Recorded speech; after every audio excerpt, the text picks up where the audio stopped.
നമസ്കാരം, ഞാൻ Dhanya. Safe tour കൃഷിക്കാഴ്ചയിലെ പുതിയൊരു വീഡിയോയിലേക്ക് ഏവർക്കും സ്വാഗതം. നമ്മൾ എത്തിയിട്ടുള്ളത് മലപ്പുറം ജില്ലയിലെ പെരുവള്ളൂർ പഞ്ചായത്തിലുള്ള നമ്മൾക്ക് ഏവർക്കും വളരെ പ്രിയങ്കരനായിട്ടുള്ള നമ്മുടെ അസംകുട്ടിയയുടെ തോട്ടത്തിൽ തന്നെയാണ് എത്തിയിട്ടുള്ളത്. നമ്മൾ ഇതിക്ക് മുൻപ് ഒരു ഷോർട്സിൽ നമ്മൾ ഇട്ടിട്ടുണ്ടായിരുന്നു ഈ കപ്പയുടെ ഇടയിലുള്ള വെണ്ട കൃഷി എന്ന്. അപ്പൊ പലവരും നമ്മളോട് കമന്റ് ആയിട്ടൊക്കെ ചോദിച്ചിട്ടുണ്ടായിരുന്നു, അങ്ങനെ ചെയ്യുകയാണെങ്കിൽ വിളവ് കുറയില്ലേ എന്നുള്ളതൊക്കെ. ഇപ്പൊ നിങ്ങൾക്ക് ഈ തോട്ടം കണ്ടു കഴിഞ്ഞാൽ എന്താണ് തോന്നുന്നത്? ഇത് വെണ്ടത്തോട്ടാണോ അതോ ഇതിന്റെ ഇടയിൽ കപ്പയുള്ളതായിട്ട് തോന്നുന്നുണ്ടോ? ഇതാണ് വലിയൊരു വീഡിയോ ഒന്നല്ല. അപ്പൊ അതിന്റെ വിശേഷങ്ങൾ നമുക്ക് നേരിട്ട് അസംകുട്ടിയക്കനോട് തന്നെ ചോദിച്ചറിയാം. സമയം കളയേണ്ട, നേരെ നമുക്ക് വീഡിയോയിലേക്ക് പോവാം. ഇതിപ്പോ എല്ലാവരും നമ്മൾ കപ്പ നട്ടിട്ട് കാത്തിരിക്കാറാണ് ഈ 6 മാസവും അല്ലെങ്കിൽ 8 മാസമൊക്കെ വിളവെടുക്കുന്നത് വരെ. അപ്പൊ അതുവരെ നമുക്ക് അത്യാവശ്യം ഈ കപ്പയുടെ ചെലവിനുള്ള മാർഗ്ഗം കൂടെ അസംകുട്ടിയൊക്കെ ഒപ്പിച്ചിട്ടുണ്ട്. അസംകുട്ടിയൊക്കെ എന്താണ് ഇത്? കമ്പ് വെക്കുമ്പോ തന്നെ, കപ്പയുടെ കമ്പ് വെക്കുമ്പോ തന്നെ എന്ത് ചെയ്യണം? ഈ സെന്റർ തയ്യാറാക്കിയിട്ട് അതിന് കുറച്ച് കോഴിവളം ചേർത്താണ്ട് ഈ മുരടോടെ പിടിപ്പിച്ച് പോകണം ആ സമയത്ത് തന്നെ. ഇതിപ്പോ കപ്പൊക്കെ റെഡിയായി വരുമ്പോഴേക്ക് ഇതിന്റെ സമയം കഴിയും ചെയ്യും. ഇതിന് എത്ര നമ്മൾ ചെലവാക്കണോ അത്ര പൈസയും ഇതിൽ നിന്ന് കിട്ടും. കപ്പ ഫുള്ളും ലാഭമായിട്ട് വരും ഈ പണിയെടുത്താൽ. ഈ ഇടവിള ഇങ്ങനെ വെള്ളം എടുത്താൽ 2 എണ്ണം കൊടുക്കുക. ഈ 2 എണ്ണം കൊടുക്കുമ്പോ 1000 കമ്പുണ്ടെങ്കിൽ 1000 കപ്പയുടെ കമ്പുണ്ടെങ്കിൽ 2000 വെണ്ട ഉണ്ടാവും. നല്ലൊരു നമ്മുടെ ഈ കപ്പയ്ക്കുള്ള മുഴുവൻ കാശും കിട്ടും. ഒരു അത്യാവശ്യം തെറ്റില്ലാത്ത വില 25 ഉറുപ്പിക വെണ്ടക്ക് കിട്ടുന്ന ഇതാണെങ്കിൽ ഈ കപ്പക്ക് ചെലവാക്കിയ ഫുള്ള് പൈസ അതിൽ ഏറെ ആയിട്ട് വരും. അപ്പൊ എന്തായാലും കപ്പയുടെ പൈസ നമുക്ക് ബോണസ്. അതെ. കൊള്ളി വെക്കുമ്പോ തന്നെ നമ്മൾ എന്ത് ചെയ്യണം? അന്നത്തെ ദിവസം തന്നെ വെണ്ടയ്ക്ക് വെക്കണം. അപ്പൊ ഇത് രണ്ടും ഒരേ ലെവലിൽ വരുള്ളൂ. ഈ കപ്പ തെഴുത്ത് റെഡിയായി വരാൻ ഒരു 12 ദിവസം എടുക്കും തൂമ്പ് വരാന്. ഈ 12 ദിവസം എടുക്കുമ്പോത്തിന് ഈ വെണ്ടയും 3 ഇലയായിട്ടുണ്ടാവും. അപ്പൊ അത് രണ്ടും കൂടി ഒപ്പം വളർന്നു വരികയാണ്. ഇപ്പൊ ഇതിനുള്ളിൽ കപ്പ ഉണ്ടെങ്കിൽ ഒറ്റയ്ക്ക് കാണൂലതാ. ഇത് കപ്പയാണ്. ഈ വെണ്ടന്റെ ഹൈറ്റ് തന്നെ കപ്പ ഇവിടെ വന്നിട്ടുണ്ട്. പക്ഷെ ഈ കപ്പ മാത്രം കാണല എപ്പോഴാന്ന് വെച്ചാല്, ഈ കപ്പ മാത്രം കാണുക, ഈ വെണ്ടാണ്ട് വെട്ടുക. നമ്മള് വെണ്ടന്റെ ഉത്പാദനം കുറഞ്ഞ എപ്പോഴാണോ തീരില്ലാതാകാൻ നമ്മൾ വെക്കൂല. പക്ഷെ ഉൽപാദനം കുറഞ്ഞാൽ അപ്പോ വെണ്ടാണ്ട് വെട്ടിയിട്ട് ഈ വേസ്റ്റ് ഫുള്ള് ഇതിന്റെ ഇടയിൽ കൊടുക്കൂല. അത് കംപ്ലീറ്റ് പുറത്തേക്ക് നമ്മൾ കെട്ടാക്കി ഒഴിവാക്കിയിട്ട് ശരിക്കും ഒരു വളം ചെയ്താണ്ട് ഈ പൂളൊക്കെ നല്ലൊരു പോറ്റുകൊണ്ട് നനയാണെന്ന് വെച്ചാല് ഒരു അപ്പുറത്തേക്ക് ഒരു കുറവില്ലാതെ കുറച്ച് ഏറെങ്കിലും ആയിട്ടാണ് നമുക്ക് ഈ വെണ്ടന്റെ കാലായിരുന്നു ഇത് കിട്ടല്. ഇപ്പൊ ഒരു 16 പറി പറിച്ച മരമാണ് ഇപ്പൊ നിങ്ങൾ കാണുന്നത്. ഇനി ഒരു 16 പറിയും കൂടി പറിക്കുന്നത് തോന്നുന്നു. ആ 25 സെന്റ് ഇപ്പൊ നമ്മൾ ഇങ്ങനെ ഇടവേളാക്കി ചെയ്ത ഈ ഏരിയ ഉള്ളൂ. പക്ഷെ ഇതിൽ നിന്ന് തന്നെ നമ്മൾ ഏകദേശം ഒരു 100 കിലോയുടെ അടുത്ത് നമ്മൾ ഇതിന് ഇപ്പൊ കട്ട് ചെയ്ത് കൊടുക്കുന്നുണ്ട്. 25 സെന്റ്.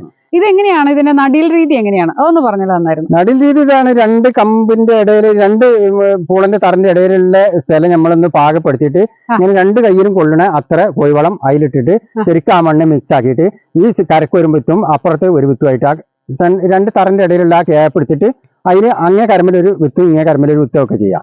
ഇതിപ്പോ ഒരു 20 കമ്പടം 2 മരത്തുമെന്നാണ് ഒരു 20 കമ്പടം കൂടി വന്നിട്ട് ഇത് ഇവിടെ ഫില്ലായാണ് നിൽക്കുന്നത്. ഇത് ഈ കാണുന്ന ഇത് മുഴുവൻ 2 മരം. ഇതിനെക്കാട്ട് കരുത്തുള്ള മരങ്ങൾ ഉള്ളിലേക്ക് ഉണ്ട്. ഇതിപ്പോ ഇവിടെ നിന്ന് കാണിച്ചു തരാണ്. 20 കമ്പടവും ഉണ്ട്. ഈ 2 മെയിൻ തല. ഈ മെയിൻ തലക്ക് 10 കമ്പടം 2 മരത്തുമലുണ്ട്. ഏകദേശം ഒരു 20 കായ നമുക്ക് ഒരു പറിക്ക് ഈ സ്ഥലത്ത് നിന്ന് ഇവിടുന്ന് പറിക്കാൻ കിട്ടും. ഈ ഉള്ളതിന് ഇങ്ങനെയാണ് ഇതിന്റെ സിസ്റ്റം.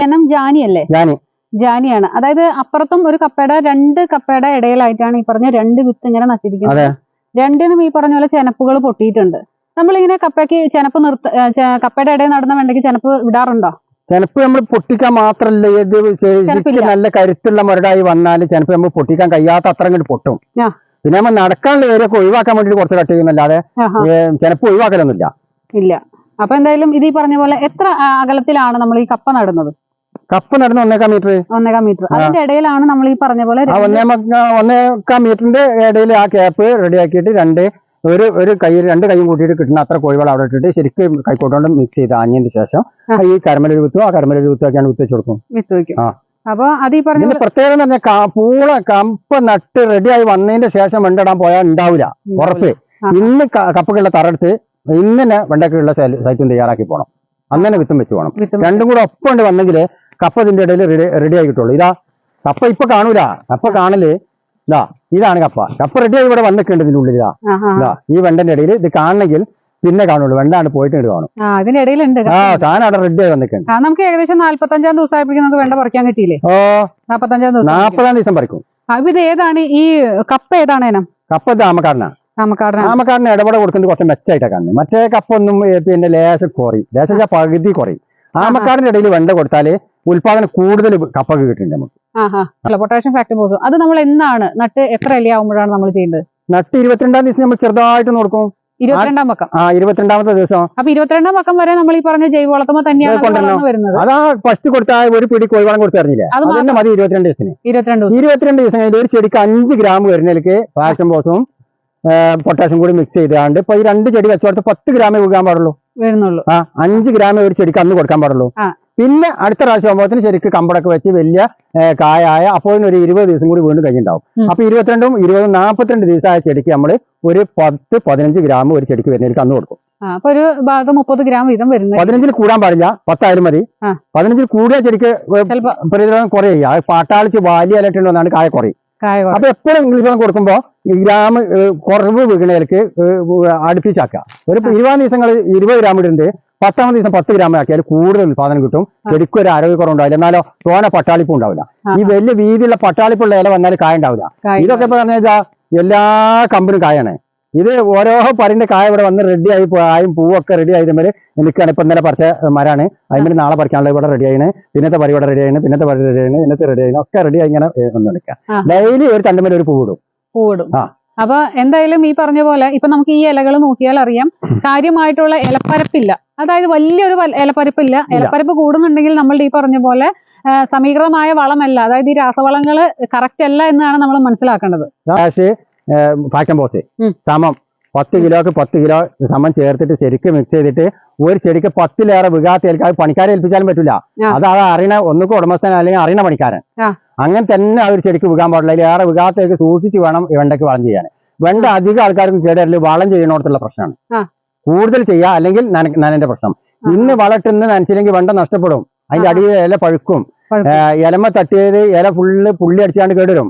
പിന്നെ തണ്ടുമ്മൽ എവിടെയെങ്കിലും വളം ടച്ച് ചെയ്യണോ പ്രസേതനങ്ങൾ എറിയുമ്പോ ആ എറിഞ്ഞ ഭാഗം മുഴുവൻ കറുത്ത പുള്ളി അടിച്ചാണ്ട് അതിന്റെ ആ ഭംഗി പോയിട്ടുണ്ടാവും. ഇതിപ്പോ നമ്മളെ തോട്ടൊക്കെ ജൈവവളം നല്ല ആദ്യം 2-ാം പ്രാവശ്യമൊക്കെ കൊടുക്കുന്നതുകൊണ്ട് ഇതിന്റെ മരം പോണത് വരെ അടിയിൽ ഇല മുതൽക്ക് അവിടെ നട്ട ഇല മുതൽക്ക് അവിടെ നിൽക്കുന്നുള്ളതാണ് നമ്മളെ ഈ ചെടിന്റെ പ്രത്യേകത. ഇതാണ് നട്ടയില. ഈ നട്ട ഇലമെന്ന് കമ്പളം പൊട്ടി ഇത്രയും ഭാഗം വളർന്നിട്ട് 16 പറി നമ്മൾ പറിച്ചിട്ടും വന്ന ഇലതാ ശരിക്കും കാണിച്ചു തന്നെ. ഇതാണ് വിത്ത് മുളച്ചപ്പോ വന്ന ഇലയാണ് ഇത്. ഇത് ഇന്ന് പറഞ്ഞു 16 പറമ്പ് അറച്ച വെണ്ടമ്മലാണ് ഇത് വരെ നിൽക്കുന്നത്. അത് ഇംഗ്ലീഷ് വളത്തിന്റെ ഉപയോഗം നമ്മൾ ക്രമീകരിച്ച് അതിന് കണക്കാക്കി കൊണ്ടുവന്നുകൊണ്ട് തന്നെയാണ് ഞാൻ മനസ്സിലാക്കുന്നത്. ഡെയിലി ഒരു പൂവിടും. അപ്പൊ 1.5 നമ്മൾ വെണ്ട പറിക്കുമ്പോൾ ഈ 2 വെണ്ട നമുക്ക് കട്ട് ചെയ്യാൻ കിട്ടും. പിന്നത്തെ പരിക്ക് ഈ 2 വെണ്ട നമുക്ക് കട്ട് ചെയ്യാൻ കിട്ടും. പിന്നത്തെ പരിക്ക് ഈ 2 വെണ്ട കട്ട് ചെയ്യാൻ കിട്ടും. ഇത് ഇന്ന് വിരിഞ്ഞ പൂവ്, ഇത് നാളെ വിരിയാനുള്ള പൂവ്. ഈ 1.5 പറിക്കുമ്പോൾ ഈ 2 കറക്റ്റ് ആയിട്ട് തന്നെ വരുന്നത് ഇങ്ങനെ തന്നെ കിട്ടും. 2-ാം ദിവസം വളം ഇട്ട് കഴിഞ്ഞ് കഴിഞ്ഞാൽ പിന്നെ ഈ വെണ്ടയ്ക്ക് നമ്മൾ എന്തെങ്കിലും വളം ചെയ്യോ? വളരെ 10 ഗ്രാം വരുന്നത് തന്നെ 3-ാം വളം ചെയ്ത് കൊടുത്താൽ മതി. അപ്പോഴേക്ക് 60 ദിവസമായിട്ടുണ്ടാവും. 60 ദിവസം ആകുമ്പോൾ പിന്നെ ഒരു 30 ദിവസം കൂടി നമുക്ക് വിളവെടുപ്പിനുണ്ട്. 100 ദിവസം വരെ നമ്മൾ വെണ്ട കട്ട് ചെയ്യും. അപ്പൊ എന്തായാലും ഈ പറഞ്ഞ 40-ാം ദിവസം കട്ട് ചെയ്ത് തുടങ്ങിയത് 100 ദിവസം വരെ ശരിക്ക് കുറയാതെ നമ്മൾ വെണ്ട കട്ട് ചെയ്യും. അപ്പൊ 60 ദിവസത്തിലിടക്ക് ശരിക്കും 30 പറി നമുക്ക് കിട്ടും. നല്ല പറി. 60 ദിവസം കായ പറിക്കാണ്ട് 40 ദിവസം പറി തുടങ്ങിയത് 60 ദിവസം നമ്മൾ വീണ്ടും പറിക്കുകയാണെങ്കിൽ ഈ 60 ദിവസത്തിലിടക്ക് കറക്റ്റ് 1.5 പറിക്കുമ്പോൾ 30 പറി കറക്റ്റ് കിട്ടും. ഇപ്പൊ 16 പറി പറിച്ചു, ഇനി ഒരു 16 പറി കൂടി മാറ്റുമ്പോൾ പറിക്കും. 16 എണ്ണത്തോടെ ഇത് ഓരോ കമ്പുമ്പിലും ഇവിടെ കാണാണ്ട് വേണമെങ്കിൽ നമുക്ക് ചെക്ക് ചെയ്താൽ കിട്ടും. അതുപോലെ കപ്പയുടെ ഇടയിൽ നമ്മൾ ഈ വെണ്ട കൃഷി ചെയ്യുമ്പോൾ ഈ കപ്പയുടെ മൂപ്പിനനുസരിച്ച് ഇതിന്റെ അകലം കൂടി ക്രമീകരിക്കാൻ നിങ്ങൾ ആരും മടി കാണിക്കരുത്. അതോടൊപ്പം തന്നെ ജൈവവളത്തിന് മുൻതൂക്കം കൊടുത്ത് രാസവളം കുറച്ചുകൊണ്ടും കൃഷി ചെയ്യാൻ ശ്രദ്ധിക്കുക. അപ്പൊ എന്തായാലും ഈ പറഞ്ഞ പോലെ ഇനിയും നമ്മൾ വളം ഇട്ട് കഴിഞ്ഞാൽ മാക്സിമം നമുക്ക് എത്ര വരെ വെണ്ട നമുക്ക് പൊട്ടിക്കാൻ പറ്റും? മാക്സിമം തന്നെ 100 ദിവസത്തിന് അങ്ങോട്ട് പിന്നെ 100 ദിവസം നന്നെ കായ ചെറുതാവും ചെയ്യുമ്പോൾ ഡാമേജ് 100 കിലോ നമ്മൾ പറിച്ചാൽ ഈ ആരോഗ്യമില്ലാത്ത കമ്പർത്തുമ്പിലൊക്കെ വളഞ്ഞിട്ടൊക്കെ ഒക്കെ ശരിക്കും സൈസ് ഇല്ലാതെ വരിക. അപ്പൊ ആ വെണ്ട തേരിയും വേണം, പണി കൂടില്ല. വെണ്ട പറിക്കുക നേരെ കയറ്റം. ഇതിലൊക്കെ 100 കിലോ അല്ലെങ്കിൽ 2 കിലോ ഡാമേജ് ഉണ്ടാവില്ല, നമുക്ക് തരാൻ തന്നെ ഉണ്ടാവില്ല. കഴിഞ്ഞ പറിക്ക് കാണാതെ കിടന്ന വെണ്ടൊക്കെ ഉണ്ടെങ്കിൽ അത് 30 വരെ പ്രശ്നം ഉണ്ടാവും എന്നല്ലാതെ ഒരു 100 കിലോ പറിച്ചിട്ട് ഒരു പീസ് പോലും നമുക്ക് കഴിഞ്ഞ പ്രാവശ്യത്തെ പറയുന്നൊന്നും തെരഞ്ഞു ഒഴിവാക്കേണ്ടത് കിട്ടിയില്ല, നേരെ ചാക്കാക്കാം. അപ്പൊ നമ്മൾക്ക് ഈ പറഞ്ഞ പോലെ ഇതിൽ വെണ്ട കൃഷി ചെയ്യുമ്പോൾ ഉള്ള പോസിറ്റീവ് നെഗറ്റീവ് ആയിട്ടുള്ള കാര്യങ്ങൾ എന്തൊക്കെയാണ്? 10-ാമത്തെ ദിവസമാണ് നിങ്ങൾ വെണ്ട നനച്ച് ശീലിപ്പിച്ചത്, ആ 10-ാമത്തെ ദിവസം തന്നെ നനച്ചാൽ മതി. 5-ാമത്തെ ദിവസം നനച്ച് ശീലിപ്പിച്ചോ, ആ 5-ാമത്തെ ദിവസം തന്നെ നനയ്ക്കണം. 15 ദിവസത്തിലടക്ക് ഒരു നനയാണ് നിങ്ങൾ വെണ്ടയ്ക്ക് കൊടുക്കാൻ ഉദ്ദേശിച്ച്. പാടം ഏരിയാണ്, ഒരു കുഴപ്പം ആ വെണ്ടയ്ക്ക് വരാനില്ല. ശരിക്കും കായ കൊടുത്തുകൊണ്ടേ നിൽക്കും. വളം കുറയണത് ഇലമേൽ നോക്കിയാണ് മനസ്സിലാക്കുക. ജൈവവളം കുറവാണെന്ന് കാണും ഇല. അപ്പൊ നമ്മൾ ഇംഗ്ലീഷ് വളമായിട്ടല്ല വയല്, നമ്മൾ വീണ്ടും ചെയ്യും കോഴിവളം ചാണകപ്പൊടി കൂടി മിക്സ് ചെയ്ത് ഒന്നുകൂടി അതിന്റെ അവിടെ കൂടെ തെറിപ്പിച്ചിട്ടുണ്ടാവും. അത് കഴിഞ്ഞതിന് ശേഷം ഒരു 10 ദിവസം കഴിഞ്ഞിട്ട് നമ്മൾ ഇംഗ്ലീഷ് വളം 10 ഗ്രാം കൂടി പിന്നെ കൊടുക്കുകയാണെങ്കിലോ ആ കമ്പളത്തിനൊന്നും ഒരു ആരോഗ്യക്കുറവുണ്ടാവില്ല. നല്ല റെഡി തന്നെ ഈ തമ്മരടിന്റെ തണ്ട് വരുന്ന അതേ രൂപത്തിൽ തന്നെ കമ്പളത്തിന്റെ തണ്ടും അതിന്റെ ഒപ്പം വളർന്ന് ഇങ്ങനെ വന്നോളൂ. അപ്പൊ പലവരും എന്താ വെച്ചിട്ടുണ്ടെങ്കിൽ ഈ ഒരു എളുപ്പത്തിന് ഈ പാടത്തിന്റെ ഒക്കെ സെന്റർ ആകുമ്പോൾ രാസവളം മാത്രം വിട്ട് കൃഷി ചെയ്യുന്ന കർഷകരുണ്ട്. അപ്പൊ അവരുടെ ശ്രദ്ധയിലേക്കാണ് വരുന്നത് നമ്മൾ ഈ പറഞ്ഞ പോലെ ജൈവവളം തീർത്തും ഉപയോഗിക്കാതെ ചെയ്യുന്ന കൃഷികളിൽ കൂടുതലായിട്ട് രോഗങ്ങളും കീടങ്ങളുടെയും ആക്രമണം കൂടി വരാറുണ്ട്. തീർത്തും ജൈവവളം ഉപയോഗിക്കാത്തവരുണ്ട്. അപ്പൊ അതുകൊണ്ടാണ് അവരുടെ ശ്രദ്ധയിലേക്കാണ് ഇത് ഉൾപ്പെടുത്തുന്നത്. ജൈവവളം നമ്മൾ നിർബന്ധമായി ഉപയോഗിക്കേണ്ട കാര്യമാണ്. ഇനിയിപ്പോ നമ്മൾക്ക് ചോദിക്കാനുള്ളത് നമ്മൾ ഈ പറഞ്ഞ പോലെ ഈ കപ്പയുടെ ഇടയിൽ വെണ്ട ചെയ്യുമ്പോൾ നമുക്ക് എത്ര വരെ നമുക്ക് 1 ഏക്കർ കൃഷി ചെയ്യാൻ പറ്റുമോ, അല്ലെങ്കിൽ 2 ഏക്കർ? ഇത് കാണുമ്പോൾ നല്ലൊരു വരുമാനമുള്ള ഒരു കാര്യമാണല്ലോ. നമുക്ക് എല്ലാവർക്കും ഇനി കപ്പയുടെ ഇടയിൽ വെണ്ട ചെയ്താലോ എന്നൊക്കെ പലരും ആലോചിക്കും. അപ്പൊ ഇതിന്റെ പോസിറ്റീവും നെഗറ്റീവായ കാര്യങ്ങളും കൂടി ഒന്ന് ഷെയർ ചെയ്താൽ നന്നായിരുന്നു. കൂടുതൽ ചെയ്യാച്ചാൽ എങ്ങനെ കൂടുതൽ ചെയ്താൽ എത്ര നമുക്ക് കട്ട് ചെയ്യാൻ കിട്ടും? ആ പണിക്കാരില്ലാതായാൽ അന്നത്തെ വെണ്ട നഷ്ടപ്പെടും എന്നുള്ളതോട് ചിന്തിക്കണം. ഡെയിലി ഒരാൾ പണിക്കാരുള്ള ഒരു കർഷകനാണെങ്കിൽ ഓൻ ഒരാഴ്ചക്ക് പോയി ഇത് ഈ കർഷകൻ കൊണ്ട് മാനേജ് ചെയ്യാനും വെണ്ട ഇറക്കാനും ഓനെ കൊണ്ടോ ഓൻ്റെ അടുത്ത് അതിനുള്ള ആളുകളുണ്ടെങ്കിൽ മാത്രം വെണ്ട കൃഷി ചെയ്താൽ മതി. കാരണം 1.5 അർത്തിയിലാന്നുണ്ടെങ്കിൽ ആ മരം കേടുവരും, അന്നത്തെ അത്രയും വണ്ടിയും കേടുവരും. ഒരു കായ മൂത്തത് ഈ മരത്തിന്മേൽ നിന്നുപോയി ആ കായ പിന്നെ ഉൽപ്പാദന ശേഷി കുറഞ്ഞും വരും. അതുകൊണ്ട് അതാണ് മെയിനായിട്ട്. അറക്കാൻ നമ്മൾക്ക് എത്ര കയ്യോ നമ്മൾ സ്ഥിരം പണിക്കാരുള്ള പോലെ കണ്ടുവെച്ചാൽ നമ്മൾ വെണ്ടിട്ടാൽ ഓൻ എന്തെങ്കിലും മിസ്റ്റേക്ക് കുടുങ്ങിയാൽ വേറെ പണിക്കാരൻ കൊണ്ടുവന്നാലും പറി ചിലപ്പോൾ ശരിയാവില്ല. അവിടെ മാനേജ് ചെയ്യാനോ കട്ട് ചെയ്യാനോടത്ത് കയറി നിന്ന് കൊടുക്കാനും നമ്മളെ കൊണ്ട് കഴിയുന്നുണ്ടെങ്കിലേ വെണ്ടുണ്ടാവും. പിന്നെ ഡെയിലി 100 കിലോ പറിക്കാനുള്ളതോ 200 കിലോ ഉള്ള പറിക്കാനുള്ളതോ നമുക്ക് 2 സെക്ഷൻ ആക്കി ഇട്ടാൽ ഇന്നൊരു ഏരിയ പറിക്കുക, നാളെ മറ്റേ ഏരിയ പറിക്കുക, ഇന്നൊരു ഏരിയ പറിക്കുക, നാളെ മറ്റേ ഏരിയ പറിക്കുക, അങ്ങനെ പറ്റും. അപ്പൊ ഡെയിലി നമുക്ക് 2 ഭാഗമായിട്ട് നമുക്ക് ഇടാം. അപ്പൊ ഇനി ഇതിന്റെ മെയിൻ വിളവെടുപ്പിന്റെ ടൈം എങ്ങനെയാണ്? രാവിലെയാണോ വൈകിട്ടാണോ? അത് കൂടി ഒന്ന് വിശദീകരിച്ചു. വൈകിട്ടാണ് നന്നാകുക. ചെടിക്കും ഇഷ്ടം അതാണ്. പിന്നെ VFPCK കൊണ്ടുപോവുകയാണെങ്കിലും അവിടെ ഓഫീസ് തുറക്കണ ആ സമയത്ത് നമ്മൾ വെണ്ടെത്തിക്കണമെങ്കിൽ എന്ത് ചെയ്യേണ്ടി വരും? അന്ന് രാവിലെ പറിച്ചിട്ട് നമുക്ക് ആയി കിട്ടൂല. അപ്പോൾ വൈകുന്നേരം പറിച്ച് കാറ്റുള്ള ഒരു സ്ഥലത്ത് പറിച്ചിടുക. മാർക്കറ്റിലേക്കാണെങ്കിലും VFPCK ആണെങ്കിലും ആ സമയത്ത് കൊണ്ടുപോകണമെങ്കിൽ വൈകുന്നേരം പറിക്കും. പിന്നെ ചെടി ഉറങ്ങാൻ തയ്യാറാകുന്ന സമയമാണല്ലോ വൈകുന്നേരം. ആ വർക്ക് വരുന്നതിന് മുമ്പായിട്ട് ഇത് കട്ട് ചെയ്യുന്നതാണ് ചെടിക്കും ഇഷ്ടം. രാവിലെ നമ്മൾ വന്നാണ് കത്തേക്കുന്ന നല്ല ഇഷ്ടം. ചെടി ഉറങ്ങാൻ പോണതിന് മുമ്പ് നമ്മൾ ഒന്ന് ഫ്രീ ആക്കി കൊടുത്ത് അതാണ് ഏറ്റവും നന്നായി. വൈകുന്നേരം ഏത് കാലത്ത് നമ്മൾ വെണ്ടക്ക വൈകുന്നേരം കട്ട് ചെയ്തിട്ടുള്ളൂ. അപ്പൊ അതുമല്ല, ഇപ്പൊ എനിക്ക് തോന്നുന്നു ഒരു 2.5 മാസമായിട്ട് കർഷകന് ശരിക്കും പറഞ്ഞ വെണ്ട കൃഷി ചെയ്യുന്ന കർഷകർക്ക് ശരിക്കും ഒരു നല്ലൊരു സമയമാണ്. മലപ്പുറം ജില്ലയിൽ പൊതുവേ വില കുറവുള്ള ഒരു ജില്ല എന്ന് പറയുമ്പോൾ ഈ നേന്ത്രനാണെങ്കിലും പച്ചക്കറികളൊക്കെ വില താന്നു നിൽക്കുന്ന ഒരു ജില്ലയാണ്. പക്ഷെ എന്നിട്ട് പോലും നമ്മളിവിടെ കർഷകർക്ക് 40-ൽ കുറയാത്ത വില ഏകദേശം ഒരു 2 മാസമായിട്ട് കർഷകന് കിട്ടുന്നുണ്ട്. അപ്പൊ 40-ൽ കുറഞ്ഞിട്ടില്ല എന്ന് പറഞ്ഞാൽ തന്നെ വെണ്ട കൃഷിയെ സംബന്ധിച്ചിടത്തോളം ലാഭമാണ്. കർഷകൻ ഒരു 25 കിട്ടിയാൽ പോലും 25 കിട്ടിയാൽ ശരിക്കും ലാഭമായി പിടിച്ചേക്കാൻ പറ്റും. കാരണം ഇടവേളൊക്കെ ഉണ്ടാക്കിയതാണെങ്കിൽ 25 കിട്ടിയാൽ തന്നെ ഓൻ എന്ത് ചെയ്യാൻ പറ്റും? ആ ഏരിയയിൽ ചിലവാക്കിയ പൈസ മുമ്പ് വെണ്ട പോകുമ്പോൾ തന്നെ കിട്ടിയിട്ടുണ്ടാവും. പിന്നെ നിങ്ങൾ കപ്പന്റെ ഇടയിലായാലും വാഴന്റെ ഇടയിലായാലും ചെയ്തത് അത് അതിനുള്ള എല്ലാ ചെലവും വെണ്ട തന്നിട്ടുണ്ടാവും. നമ്മൾ ചെയ്യുന്നത് ഇപ്പൊ അങ്ങനെയാണ് ഞാൻ മനസ്സിലാക്കുന്നുണ്ട്. ഇതേമാതിരി ചെയ്താൽ എല്ലാ കർഷകർക്കും അതേമാതിരി കൊണ്ടുവരാൻ കഴിയും. വളമാണ് ശ്രദ്ധിക്കാനുള്ളത്. കൂടുതൽ വളം ജൈവമായാലും ഇംഗ്ലീഷ് വളമായാലും കൂടുതലാണ് ഇട്ടുകാണ്ട് ആ ചെടിനെ പെട്ടെന്ന് ഇങ്ങോട്ട് പൊന്തിച്ച് കൊണ്ടുവരരുത്. അപ്പൊ അതിന് പ്രതിരോധം ഉണ്ടാവില്ല, ഉറപ്പാ. അപ്പൊ കായ കുറയും. അപ്പൊ എന്തായാലും നമുക്ക് ഇനി ചോദിക്കാനുള്ളത്, നമ്മൾ ഈ 25 സെന്റിൽ നിന്ന് നമ്മൾ ഈ ഇടവേളയായിട്ട് വെണ്ട ചെയ്തു. അപ്പൊ ഇതിന്റെ ഒരു പൈസ കൊണ്ട് നമുക്ക് എത്ര ഏക്കർ നമുക്ക് കപ്പ കൃഷി ചെയ്യാൻ പറ്റും? 25 സെന്റിൽ ചെയ്തുകൊണ്ട് 1 ഏക്കർ കപ്പന്റെ എല്ലാ പണിയും തീർന്നുണ്ടാവും, ഉറപ്പ്. 1 ഏക്കറിൽ വെണ്ട കൃഷി ചെയ്യണവന് 2 സെക്ഷനാക്കി ചെയ്താല് ഡെയിലി 50 സെന്റിന് പറിക്കുകയും ചെയ്താല് 4 ഏക്കർ കപ്പ കൃഷി ചെയ്യാനുള്ള പൈസ ഒരു കുറവും ഇല്ലാതെ ഈ 1 ഏക്കർ ചെയ്തെന്ന് കിട്ടിയിട്ടുണ്ടാവും.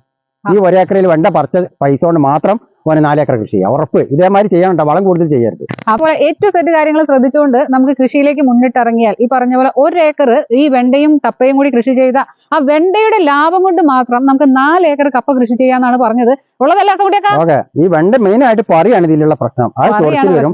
പകുതി പറിയാണ്ട് കഴിഞ്ഞാൽ പിന്നെ ഇത് ഭയങ്കര ഒരേ കറി ഇല അപ്പൊ അതിനനുസരിച്ച് കോട്ടും കാര്യം കൈക്കവറും ഒക്കെ ഇട്ടുകൊണ്ടായിരിക്കണം വെണ്ട പറിക്കാൻ പറ്റുന്നത്. അല്ലാതെ ഇപ്പൊ നമ്മൾ നേരിട്ട് കൈകൊണ്ടാണ് പറിച്ചാല് 2 പറി പറിക്കുമ്പോൾ തന്നെ 50 കിലോ വെണ്ട പറിച്ചാൽ കൈ മുറിയായിട്ടുണ്ടാവും. പിന്നെ വലിയ വിഷയം എനിക്ക് തോന്നുന്നു. അതുപോലെ ഈ വെണ്ട പറിക്കാനായിട്ട് പലപ്പോഴും പണിക്കാർക്ക് മറ്റ് പണിയെടുക്കണേക്കാൾ ഇത്തിരി മടിയുള്ള ഒരു കാര്യമാണ്. കോട്ടൺ കൊടുക്കണം. കോട്ടൺ ഉണ്ടെങ്കിൽ മാത്രമേ പറ്റുള്ളൂ, അല്ലെങ്കിൽ കോട്ടൺ കൊടുക്കണം. കോട്ടൺ കൊടുത്ത് കയ്യിന് കവറുമാണ് ഇട്ടാല് എത്ര പറിക്കാം, ഒരു പ്രശ്നമല്ല. അത് പണിക്കാർക്കും പ്രശ്നമില്ല, നമുക്കും പ്രശ്നമില്ല. പക്ഷെ കോട്ടിട്ട് വൈകുന്നേരം നടക്കാൻ കഴിയുള്ളൂ കേട്ടോ.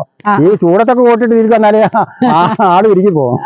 ആ കോട്ടിന്റെ ഉള്ളിൽ ചൂട് സഹിക്കാൻ കഴിയില്ല. അപ്പൊ എന്തായാലും ഇതുപോലെയുള്ള കാര്യങ്ങളൊക്കെ നമ്മളൊക്കെ കൃഷി ചെയ്യുന്നവരാണെങ്കിലും ഇതുപോലെയുള്ള കർഷകന്റെ എന്താ പറയാ സക്സസ് ആയിട്ടുള്ള ഈ കഥകളും ഇതിന്റെ അനുഭവം കൊണ്ട് പറയുന്ന കാര്യങ്ങളൊക്കെ നമ്മളുടെ കൃഷിയിലും ഒരു മുതൽക്കൂട്ടായിരിക്കും എന്നുള്ളതിൽ യാതൊരു സംശയവുമില്ല. ഇന്നത്തെ വീഡിയോ നിങ്ങൾക്ക് എല്ലാവർക്കും വളരെ പ്രയോജനപ്പെട്ടിട്ടുണ്ടാവും എന്നുള്ളതിൽ യാതൊരു സംശയവുമില്ല. കാരണം നമ്മൾ ഈ വീഡിയോയിൽ എല്ലാ ഭാഗവും പ്രതിപാദിച്ചിട്ടുണ്ട്. അതായത് നമ്മൾ ഈ പറഞ്ഞ പോലെ കപ്പയുടെ ഇടയിൽ എങ്ങനെ വെണ്ട കൃഷി ചെയ്യാമെന്ന്. ഇനിയിപ്പോൾ അതിലൊന്നും ഞാൻ വിശദീകരിക്കാനില്ല. കാരണം എന്താ വെച്ചിട്ടുണ്ടെങ്കിൽ ഒരു കുട്ടികളെ പഠിപ്പിക്കുന്ന പോലെയാണ് നമ്മളോട് അസംകുട്ടിയാക്ക ഏറ്റവും സെറ്റ് കാര്യങ്ങൾ പറഞ്ഞു തന്നത്. അപ്പൊ ഇതൊക്കെ അതായത് നമ്മൾ ഈ പറഞ്ഞ പോലെ ആധുനിക കൃഷി രീതികൾ എന്ന് പറയുന്ന ഈ ഓപ്പൺ പ്രിസിഷൻ ഫാമിംഗ്, ഡ്രിപ്പ്, ഇതൊക്കെ നമുക്ക് ചെയ്താൽ കൂടുതൽ ലാഭത്തിലേക്ക് എത്തിക്കാൻ പറ്റും. പക്ഷെ ഇതൊന്നുമില്ലാതെ സാധാരണക്കാരായ കർഷകർ ഈ പറഞ്ഞ പോലെ നമ്മളുടെ ഉള്ള പരിമിതിക്കുള്ളിൽ നിന്നുകൊണ്ട് തന്നെ ഇവരുടെ അനുഭവം കൊണ്ട് തന്നെ ഇവർ ഈ ചെയ്യുന്ന പുതിയ ഈ പറഞ്ഞ മൾട്ടിപ്പിൾ ക്രോപ്പ് അല്ലെങ്കിൽ ഈ പറഞ്ഞ പോലെ ഇടവേള എന്നൊക്കെ പറയുന്ന രീതിയിൽ കൃഷി ചെയ്ത് 250% എന്ന് പറഞ്ഞ പോരാ, അതുക്കും മേലെയാണ് ഇവരുടെ വിജയഗാഥ. അപ്പൊ എന്തായാലും അസംകുട്ടിയാക്കാ, അപ്പൊ എന്താണ് ഹാപ്പിയാണ്, ഹാപ്പിയാണ്. അതായത് നമ്മൾ എല്ലാ കൃഷികളും നമ്മൾ ഉദ്ദേശിച്ച പോലെ കൊണ്ടുവരാൻ നമുക്ക് പറ്റുന്നുണ്ട്. അപ്പൊ അതായത് നമ്മൾ ഈ പറഞ്ഞ പോലെ കൃഷി ചെയ്ത് കൃഷിയിൽ നിന്ന് തന്നെ 100 മെയിനി കൊയ്യ എന്ന് പറയുന്ന നമ്മളൊരു ഭംഗിവാക്കല്ല. നമ്മളിപ്പോൾ അസംകുട്ടിയൊക്കെ പല വീഡിയോയും നമ്മൾ കണ്ടിട്ടുണ്ട്. അപ്പൊ ഇത് ഓരോ വീഡിയോയും കാണുമ്പോൾ നമ്മൾക്കറിയാം അസംകുട്ടിയൊക്കെ വളരെ കൃത്യമായിട്ട് ഒരു കുട്ടികളെ പരിചരിക്കുന്നത് പോലെ ഓരോ ചെറിയ ചെറിയ കാര്യങ്ങളും ശ്രദ്ധിച്ചിട്ടാണ് കൃഷി ചെയ്യുന്നത്.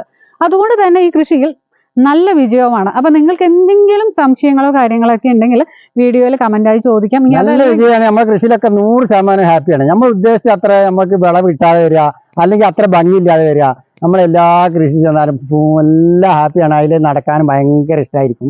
നിങ്ങൾ വന്നു നോക്കിയാലും കാണാം, എല്ലാ കൃഷികളും ഒരു പുല്ലോ ചണ്ടൊന്നില്ല എവിടെ ഇല്ലാതെ നമ്മൾ നല്ല പരിചരണത്തിലാണ് എല്ലാ സ്ഥലവും കൊണ്ടുനടക്കുക. ഏകദേശം ഒരു 20 ഏക്കറോളം നമ്മൾ കൃഷി ചെയ്യുന്നുണ്ട്. ഓരോറ്റ സ്ഥലത്തും ഒരു വൃത്തിയോട് ഒരു പുല്ലും ചണ്ടിയും കച്ചറിയും ഒന്നുമില്ലാതെ അത്രയും ക്രമീകരിച്ചാണ് നമ്മൾ കൃഷിയിൽ നമ്മൾ കൊണ്ടുവരുന്നത്. നല്ല പരിചരണം, നല്ല നോട്ടം, വളരെ കുറഞ്ഞ വളം കൂടുതൽ ചെയ്യുന്നതിലേക്കാണ് എല്ലാ രോഗങ്ങളും എല്ലാ കേടും വരിക എന്നാണ് ഞാൻ മനസ്സിലാക്കുന്നത്. ആവശ്യത്തിനുള്ള വളം അതിൻ്റെ ഇലൻ്റെ നിറം നോക്കിയാണ് കൊടുക്കുക. എന്നിട്ട് ആവശ്യമുള്ളത് അപ്പം ചെയ്ത് കൊടുക്കുക. എന്നാൽ നമ്മൾ ഉൽപ്പാദനം നമ്മൾ എത്ര ദിവസമാണ് നമ്മൾ ഇന്ന് ഉൽപ്പാദനം ഉദ്ദേശിച്ചത്, ആ ഉദ്ദേശിച്ച അത്രയും ദിവസം അത് ഉൽപ്പാദനം നല്ല കറക്റ്റ് നമ്മൾ ഉദ്ദേശിച്ച അത്ര സേഫുള്ള കായ തന്നെ തന്നുകൊണ്ടേ നിൽക്കുന്ന ഉറപ്പ്. ഓക്കെ. അപ്പൊ എന്തായാലും നമ്മൾ ഈ പറഞ്ഞ കൃഷി എന്ന് പറയുന്നത് നിങ്ങൾ ആരും ഇനി മോശമായി കാണേണ്ട ഒന്നല്ല. കാരണം എന്താ വെച്ചിട്ടുണ്ടെങ്കിൽ കൃഷി നഷ്ടത്തിലാണെന്നൊക്കെ പറയുന്നവരൊക്കെ നമ്മൾ ആലോചിക്കേണ്ടത് കൃഷി ഒരിക്കലും നഷ്ടത്തിലല്ല. നമ്മളുടെ അറിവ് കുറവോ അല്ലെങ്കിൽ ഈ പറഞ്ഞ പോലെ ചെറിയ ചെറിയ അപാകതകൾ കൊണ്ടാണ് നമ്മൾ കൃഷി നഷ്ടത്തിലേക്ക് ആവുന്നത്. അപ്പൊ ഇനി ഈ പറഞ്ഞ പോലെ നിങ്ങൾ പുതിയ കർഷകനാണ് എങ്കിൽ ഈ പറഞ്ഞ പോലെ എന്തെങ്കിലും കൃഷിയുമായി ബന്ധപ്പെട്ട കാര്യങ്ങളൊക്കെ സംശയങ്ങൾ ഉണ്ടെങ്കിൽ നിങ്ങൾക്ക് ഈ പറഞ്ഞ പോലെ കമന്റായി ചോദിക്കാം. നമ്മൾക്ക് കൃഷി വിജയിപ്പിക്കാൻ വേണ്ട എല്ലാവിധ കാര്യങ്ങളും ഞങ്ങളുടെ ഭാഗത്തു നിന്നുള്ള 100% സപ്പോർട്ട് ഉണ്ടാവും. അപ്പൊ എന്തായാലും ഈ പറഞ്ഞ കൃഷി രീതികൾ ഫോളോ ചെയ്തുകൊണ്ട് മുന്നോട്ട് പോവുകയാണെങ്കിൽ നിങ്ങൾക്ക് കൃഷിയിൽ 100% വിജയിക്കാൻ പറ്റും എന്നുള്ളതിൽ എനിക്ക് ഉറപ്പുണ്ട്. ഇത്ര നേരം ഈ കാര്യങ്ങളൊക്കെ ഞങ്ങളുമായി പങ്കുവെച്ച അസംകുട്ടിയൊക്കെ അവിടെ പ്രത്യേകം നന്ദി പറയുന്നു. അതോടൊപ്പം തന്നെ ഇത്ര നേരം ഈ വീഡിയോ കണ്ടുകൊണ്ടിരുന്ന നിങ്ങൾ ഓരോരുത്തരോട് നന്ദി പറഞ്ഞുകൊണ്ട് നിർത്തുന്നു. നന്ദി, നമസ്കാരം. വീണ്ടും നല്ലൊരു വീഡിയോയുമായി കാണാം.